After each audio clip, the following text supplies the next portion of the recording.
Сегодня мы продолжаем. Заключительная часть у нас первое занятие падение воды. Продолжение номер 3. Пожалуйста, первое, что вспоминаем, это ответственность. Да, большинство людей, они безответственны и по себе, и по своей судьбе. Как проявляется безответственность? Элементарно. Проблем море, что делает человек? Переживает. Решения стремятся к нулю. Да? Проблем моря, что делает человек? Не развивается. Да? У него есть судьба, цели он не ставит. В данном случае ответственность – это судьба души. Да? То есть в основе большинства учений лежит что? За спасение души. Поэтому бери ответственность, да, изучай законы, действуй по закону, чтобы тебе помогали боги. Поэтому первая, да, основа и развития в данном случае данной темы, многих других тем, да, это ответственность. Неприятности, которые еще не произошли, должны быть предотвращены. Следующий.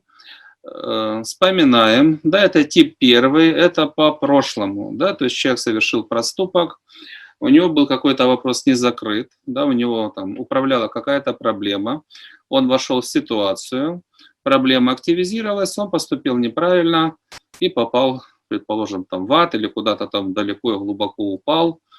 Да, и если вот человек еще сделал неправильные выводы, да, и если человек эту программу не исправил, то у него и страх, и нет опоры на свои достижения, и у него угроза попасть в аналогичную ситуацию, как только, да, он с этим встретится.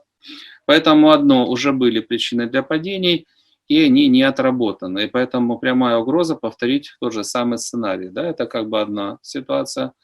Вторая, она ближе скажем, к накопительному эффекту, то есть падал раз, падал два, падал три, карма говорит еще раз, и будет совсем плохо. Да? Поэтому где-то есть накопительный эффект. Да, есть грехи по прошлому, да, там, ну, разные, там, да, не докатился, но это может быть одна капля, и она вообще завалит человека. А почему? Ну, потому что это уже перебор. Следующая программа – предательство своей души. Да?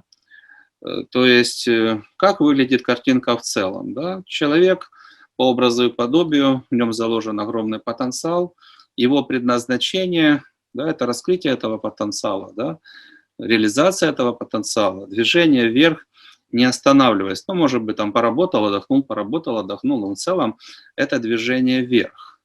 А предательство своей души, когда человек отказывается от движения вверх. Следующая программа касается чувств. Да, касается чувств. В данном случае, что правильно и что неправильно. Правильно, когда человек воспринимает, что чувство – это один из самых ценных призов в этом мире, да, что это дар богов. Правильно, когда человек понимает, чтобы получить что-либо ценное, в подавляющем большинстве случаев, это должна быть цель, и ты должен за эту цель сражаться, к ней нужно прийти, ее нужно заслужить. Да? Для этого убрать все, что мешает, сформировать все, что необходимо, и понимание, там, и навыки, и совершить необходимые действия. Да, правильно, когда человек понимает, что чувства нужны тебе или не нужны. Ну, как нужны, потому что это один из основных источников счастья. То страдать или наслаждаться. Но любой вменяемый человек выберет наслаждаться. Да? Большинство людей этот выбор они не делают. Они продолжают по привычке идти своим подсознательным путем, да? Защищая проблемы и обесценивать чувства и не сражаться за них. Какие здесь еще нарушения? Ну, отказ от чувств. Да, боги подарили людям дар, неправильный человек. Там разные мотивы. Кому-то страшно, да, потому что открываться страшно, брать ответственность страшно. Ну, большинству людей что-то делать страшно, да, они мелкие, трусливые, многие. Как там люди получают удовольствие, свое мелкое какое-то такое, позорное удовольствие. И что заслуживает такой человек? За разрушение чувств, за отказ от чувств. Да, ничего хорошего не заслуживает. Дали дар, не оценил, еще раз дали, не оценил. Но извини, ходи с пустым сердцем, пустыми глазами, ищи счастье сам теперь, если тебе божественная помощь не нужна. Следующий вопрос. По сути мотивационные очень близкие к предыдущему. Это сила, энергия и, соответственно, обесценивание силы энергии, отказ от силы энергии и что за этим следует. Да, если перевести, скажем, на уровень такой социальной длиной в одно воплощение, да, вот программа жизни человека. Родился там, ползает, да, дальше учится там, ну, хотя бы самостоятельно одеваться, кушать, потом пошел там в школу, образование получил, да, дальше самореализация, да, ответственность обеспечивать себя, свою семью, вклад в этот мир вносить, да, какая-то польза, чтобы от тебя была. Но все это возможно, если человек обучился, взял ответственность, да, приложил усилия, да, и тогда оно работает. Если переложить вот эту программу на множество воплощений, что ждут боги от человека? Ты должен становиться сильнее, увеличивать степень своей ответственности, решать все более сложные задачи. Ты должен расти. Николай Сапсан, да, но все успешные, они живут на высокой энергии, потому что не способны иначе к действиям, да, и у них это вот обязательное условие накачивать себя энергией, держать себя в тонусе.